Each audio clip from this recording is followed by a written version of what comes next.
ஒரு ஜென் ஞானியின் உண்மை வரிகளை உங்களோடு பகிர்ந்து கொள்வதில் ஆசைப்படுகிறேன். அதிகாலை காற்றை ரசித்து அனுபவியுங்கள்.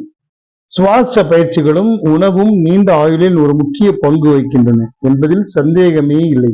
ஆனால் ஒழுக்கமுடன் கூடிய ஒரு வாழ்க்கை முறை ஆன்மீக ரீதியாகவும் உடல் ரீதியாகவும் ஒரு நேர்மையான தாக்கத்தை ஏற்படுத்துகிறது என்பதுதான் என்று நான் நம்புகிறேன்.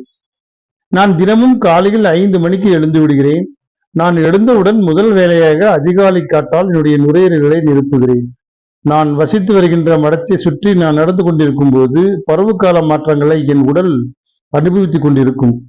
6:30 மணிக்கு நான் புத்த மதத்தை புனித நூலிலிருந்து வாசித்து புத்த மத பொது வழிபாட்டை நடத்துகிறேன். அதற்கு பிறகு நான் என்னுடைய காலை உணவை உட்கொள்கிறேன். பின்னர் அன்றைய வேலைகளை பார்ப்பதில் நான் என்னை ஈடுபடுத்திக் கொள்கின்றேன். இதே நடைமுறைதான் தினமும் தொடர்கிறது. ஆனால் ஒரு நாளை போல் மறுநாள் இருக்காது. அதிகாலை காற்றின் சுவை, காலை கதிரவனின் வருகை என் கண்களை உரசி செல்கின்றன. குளிர்காற்றின் வருடல், வானத்தின் வண்ண ஓவியம், மரத்தின் சலசலக்கும் இலைகள் போன்ற அனைத்தும் தினமும் மாற்றிக்கொண்டே இருக்கும். இந்த மாற்றங்களை முழுமையாக அனுபவித்த உணர அதிகாலை நேரமே உகந்தது என்கிறார் இந்த ஜென் ஞானி.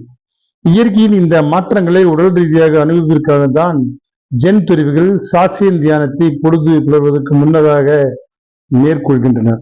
அந்த அதிகாலை தியானத்திற்கு டியோடான் சாசேன் என்று பெயர்.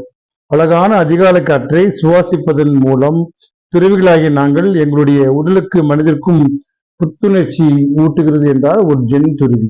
அதிகாலை எழுந்து அந்த அருமையான காற்றை சுவாசித்து அந்த அதிகாலையில் அந்த பிரம்ம முகூர்த்தத்தில் நம்மை சீதோஷணப்படுத்திக் கொண்டால் நிச்சயமாக நமது ஆயுட்காலம் நீடிக்கும் என்பதில் சந்தேகம் இல்லை.